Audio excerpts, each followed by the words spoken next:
यहाँ पर उपस्थित सभी अतिथिगणों का मैं गौग्राम संस्कृति संरक्षण समिति की ओर से हार्दिक स्वागत अभिनंदन करता हूँ।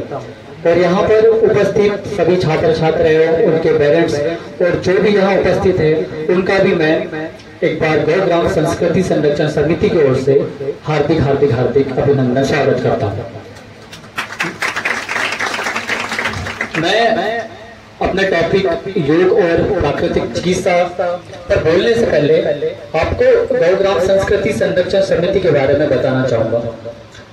गौग्राम संस्कृति संरक्षण समिति समाज हित में अनेक वर्षों से कार्य कर रही है, चाहे वो पैंडेमिक कोरोना का काल हो, चाहे वो ग्रामों में भागवत कथा का माध्यम हो, जन जागरण का माध्यम हो, चाहे श्री रामचरित मानस महायज्ञ हो, चाहे रक्तदान हो, ऐसे अनेक कार्यक्रम गौग्राम संस्कृति संरक्षण समिति के तत्वाधान में संपन्न होता है। गौग्राम संस्कृति संरक्षण समिति लगभग पूरे उत्तर प्रदेश से लेके मध्य प्रदेश, पंजाब, राजस्थान, ऐसे अनेक राज्यों में भी गौग्राम संस्कृति संरक्षण समिति कार्य करती है। गौग्राम संस्कृति संरक्षण समिति से जुड़ने के लिए आप भी प्ले स्टोर में अगर आप गौग्राम संस्कृति समिति लिखते हैं तो आपको जहाँ लोगो दिख रहा है, ये लोगो आपको वहाँ दिख जाएगा और आप उस ऐप के माध्यम से उस ऐप में रजिस्ट्रेशन करके आप हमसे जुड़ सकते हैं। ये हो गई बात गौग्राम संस्कृति संरक्षण समिति की। अब मैं अपनी बात रखता हूँ कि योग क्या है। तो अक्सर प्रायः जब भी योग या फिर योगा का नाम आता है तो लोगों को लगता है 100 में से 60% लोग योग मतलब यही समझते हैं कि आसन, प्राणायाम, सूर्य नमस्कार, या तो फिर जो रामदेव बाबा जी जो टीवी पे चलाते हैं, अधिकतर लोगों को यही लगता है कि योग अर्थात आसन, प्राणायाम, सूर्य नमस्कार। लेकिन योग सिर्फ यहीं तक सीमित नहीं है। योग का अर्थ होता है, योग मीन्स जोड़ना, दो शब्दों का, किसी भी दो चीजों का जोड़ना योग होता है। ऐसे अनेक ग्रंथों में महर्षियों ने अलग अलग, हमारे धर्म ग्रंथों में योग की अलग अलग परिभाषा बता गई है। जैसे महर्षि पतंजलि ने कहा गया है, योग चित्त वृत्ति निरोधा, yoga is the cessation of to calm down the mind. ऐसी भगवत गीता में कहा गया है, योगा भवति दुःखः, yoga is destroy pain says Bhagavad Gita, योग कर्मसु कौशलम। और ऐसे अनेक, अगर हम ग्रंथों की, धर्म ग्रंथों की बात करें तो सबने योग की अलग अलग परिभाषाएं बताई गई है। लेकिन हम एकदम डीप में बात करें तो योग का अर्थ होता है आत्मा का परमात्मा से मिलन, या फिर आपके लाइफ में कोई भी आप काम कर रहे हैं, आपका कोई भी गोल हो, उसके प्रति आपका तादाद, आप कितने अच्छे से उससे जुड़ पा रहे हैं, ये योग का मतलब होता है। और योग, आप यहाँ पर विद्यार्थी लोग हैं, हमें आगे चल के ऐसी शिक्षा लेना चाहिए जो हमें जीवन जीना सिखाए, हमें स्वयं जाने हु एम आई, मैं कौन हूँ, जो हमें ऐसी शिक्षा आगे चल के प्राप्त करनी चाहिए जो हमें स्वयं के बारे में बताए कि मैं कौन हूँ। तो हमें ऐसी शिक्षा योग देता है। तो और दूसरी बात मैं ये बताना चाहूंगा कि जो नई एजुकेशन, जो नई शिक्षा प्रणाली है, उसमें भी योग को शामिल कर दिया गया है। तो आप आगे चलकर योग में भी अपना भविष्य बना सकते हैं, उसमें भी काफी योग में भविष्य है। और योग सिर्फ यहीं तक सीमित नहीं है, योग हमें आत्मा से परमात्मा के मिलन में, क्योंकि हमारा मनुष्य जीवन का अल्टीमेट गोल यही है कि हम भगवान की प्राप्ति करें, भगवान को जाने, और भगवान को जानने में योग हमारी मदद करता है। ऐसे ही अनेक प्रकार के योग बताए गए, जैसे कि कर्म योग, भक्ति योग, ज्ञान योग, राजयोग, सांख्य योग, अष्टांग योग।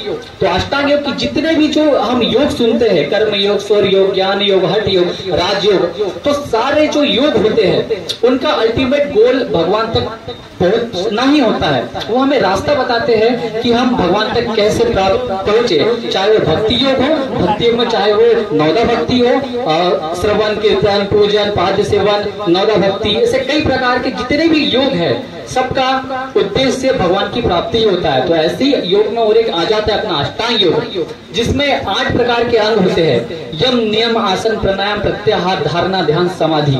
अगर और भी मैं इनके अगर डीप में बात करूंगा तो काफी समय हो जाएगा, इसलिए मैं संक्षेप में बता रहा हूँ। ऐसे यम में भी और 5 प्रकार के होते हैं। अहिंसा, सत्य, अस्त्य, ब्रह्मचर्य, परिग्रह, यम। अर्थात यम मतलब सेल्फ डिसिप्लिन, अहिंसा मतलब अहिंसा का पालन नहीं करना, हमें सत्य, हमेशा सत्य बोलना, अस्त्य मतलब चोरी नहीं करना। जब हम इन एक एक करके जब हम अष्टांग योग को फॉलो करते हैं तो हम भगवान तक आराम से पहुंच सकते हैं।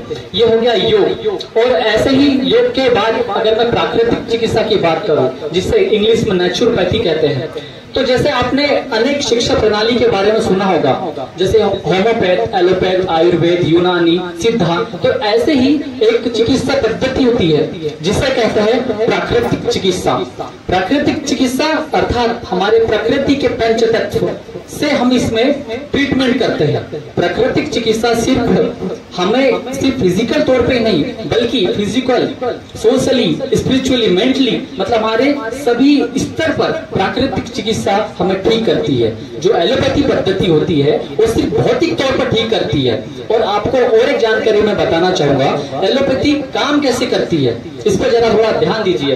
अगर आपको हेडेक हुआ है तो आप कोई भी पेन किलर या फिर मेडिसिन लेते हैं तो जो हमारे पेन रिसेप्टर्स होते हैं उन्हें वो ब्लॉक कर देती है, परमानेंटली क्योर नहीं करती, कुछ देर के लिए वहां सप्लाई बंद कर देती है और वो एक बैरियर का काम करती है। तो हमें क्या लगता है कि हम पूरी तरह से ठीक हो गए। जैसे कि ऐसे अनेक बीमारियां हैं, जैसे कि डायबिटीज, तो जब तक आप इंसुलिन लेते रहेंगे तब तक आप ठीक हो गए। ऐसे अनेक बीमारियां हैं एलोपैथी में जिसका परमानेंटली एकदम क्योर, परमानेंटली ट्रीटमेंट नहीं है। लेकिन हम नेचुरोपैथी प्राकृतिक चिकित्सा के द्वारा हम पूरी तरह से ठीक हो सकते हैं। और सिर्फ प्राकृतिक चिकित्सा यहीं तक सीमित नहीं है। प्राकृतिक चिकित्सा में जैसे हम पंच तत्वों में से जल ले लें तो जल में हाइड्रोथेरेपी में उसमें जल से कई प्रकार की चिकित्साएं कराई जाती है। आपने एक्यूप्रेशर का नाम सुना होगा, एक्यूप्रेशर, एक्यूपंक्चर। हमारे बॉडी में से पर्टिकुलर पॉइंट होते हैं, उन्हें हम जब प्रेस करते हैं तो हम उन्हें प्रेस करके अभी नीडल से पंचर करके हम हमारी बॉडी को ठीक कर सकते हैं। ऐसे यहाँ पर आप अभी कोशिश करिए, जब आप आए हैं तो आप नंगे पैर घूमिए, क्योंकि ये भी जापान की फेमस पद्धति सुजोक थेरेपी। सुजोक थेरेपी का मानना है कि जो हमारे 5 हैंड्स है और जो हमारे पैर है उसमें ही हमारे पूरे बॉडी की संरचना होती है। तो अगर हम वहाँ प्रेस करते हैं, मसाज करते हैं, मालिश करते हैं तो हमारी बॉडी बाकी की हील होगी। तो आप ऐसे ही घूमना, तो ऐसी बृहद प्राकृतिक चिकित्सा है। और बाकी फिर स्टूडेंट्स लोगों से मैं एक कहना चाहूंगा कि ठीक है, ये तो मैंने आपको बता दिया योगा के बारे में, आप अपना करियर, फ्यूचर योग में आगे बना सकते हैं। लेकिन आपने अगर योग के अलावा भी अगर आपका कोई सब्जेक्ट है तो ऐसा जरूरी नहीं कि आपको योगा का सब्जेक्ट ही लेना है।